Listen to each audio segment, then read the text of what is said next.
Tu sais, la plupart des hommes pensent connaître les femmes, mais ils ignorent totalement certaines faiblesses psychologiques qui influencent leurs choix et leurs émotions. Et quand tu comprends ces faiblesses-là, tu comprends vraiment comment elles fonctionnent. Dans cette vidéo, je vais te révéler 3 faiblesses des femmes que 99% des hommes ne voient jamais. Et la troisième est la plus surprenante. Première faiblesse, elles détestent le vide émotionnel. Les femmes supportent mal l'indifférence, les silences prolongés, l'absence d'attention, un homme introuvable. Je reprends. Les femmes supportent mal l'indifférence. Genre, un homme qui est là, mais comme s'il n'est pas là. Les silences prolongés. Un homme qui peut se taire, il se tue, même pendant une journée, 24 heures, même 2 jours aussi, sans pour autant qu'elle ait de ses nouvelles. L'absence d'attention. Un homme qui est trop centré dans ses ambitions, dans ses objectifs, sans vraiment lui donner de l'attention d'une manière un peu plus frénétique, quoi. Et enfin, un homme introuvable. Un homme qu'elle peut chercher à un certain moment. Mais comment est-ce que tu ne fais pas voir? Pourquoi est-ce que tu ne m'écris pas? Ça fait quelques jours que tu ne m'écris pas là. C'est ça. Les vides émotionnels étaient déclencheurs puissants chez elle. C'est une faiblesse que tu peux utiliser à ta guise. Pas d'une manière abusive, parce que tu vas détruire, tu vas tout ça là. Tu peux l'utiliser d'une manière bien dosée pour devenir mystérieux. Un peu pour qu'elle reste attachée à toi. Tu es là, après un temps, tu te fais plus voir. Parce que tu es concentré dans tes histoires. Et non être toujours là H24. Créer des vides émotionnels, devient mystérieux. 2. Elles sont très sensibles au rejet. Même léger.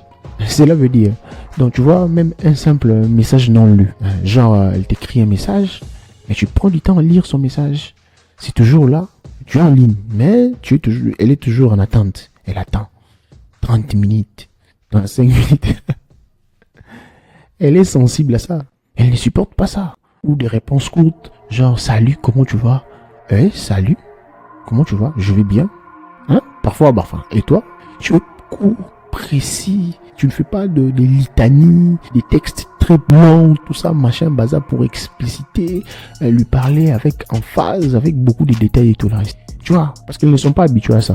Tellement qu'il y a beaucoup de simples. Généralement, quand un homme lui écrit, il fait des notes vocaux de 50 minutes, il fait des textes avec beaucoup de détails et tout le reste.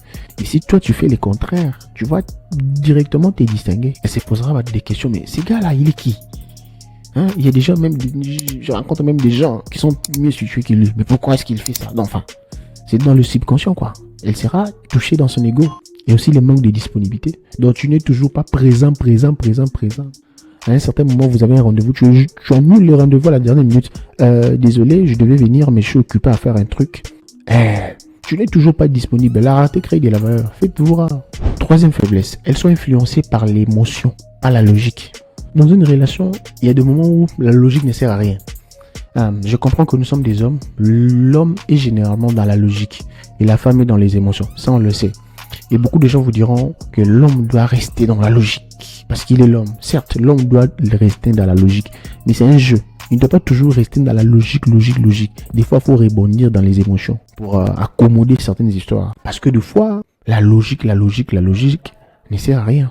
Parce que les femmes réagissent à ce qu'elles ressentent, ton énergie et ton attitude qu'à tes explications ou arguments. Ce qu'elles ressentent. Prenons un exemple. Imagine qu'elle pue de la bouche. Tu veux à ce qu'elle aille se brosser des dents, parce qu'elle pue de la bouche.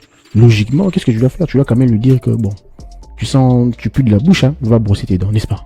Mais c'est ce que tu ne dois pas faire.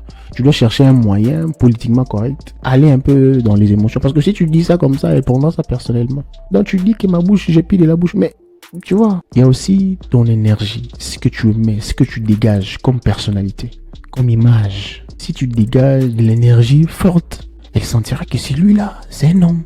Il est présent, il est là, elle te traitera comme un homme. Au cas contraire, elle ne te respectera pas. Il y a aussi ton attitude, ta manière de te tenir face à des problèmes, face à des situations. C'est sur base de ça qu'elle va réagir et non sur base de la logique. Si face à des problèmes qui se présentent, tu as toujours eu une bonne attitude, l'attitude de l'homme fort, l'homme présent, un homme sur qui on peut compter, elle va te respecter. Au cas contraire, ça ne sera pas le cas. Il ne suffit pas que tu sois son homme pour qu'elle puisse te respecter. En plus d'être son homme, tu dois avoir l'attitude d'un homme pour qu'elle puisse te respecter. Donc, dans certains cas, au lieu de t'expliquer, de prendre 2 heures, d'expliciter tout le reste, juste la manière dont tu te tiens face à la situation, t'affirmes. Il faut te tenir de telle sorte que tu dégages de l'aura d'un homme à respecter. Le respect ne se dit pas. Le respect se gagne. Sois cet homme-là. Parce que des gens comme toi, comme je l'ai toujours dit, il n'y a pas d'eux. Et on n'aura jamais. Au revoir.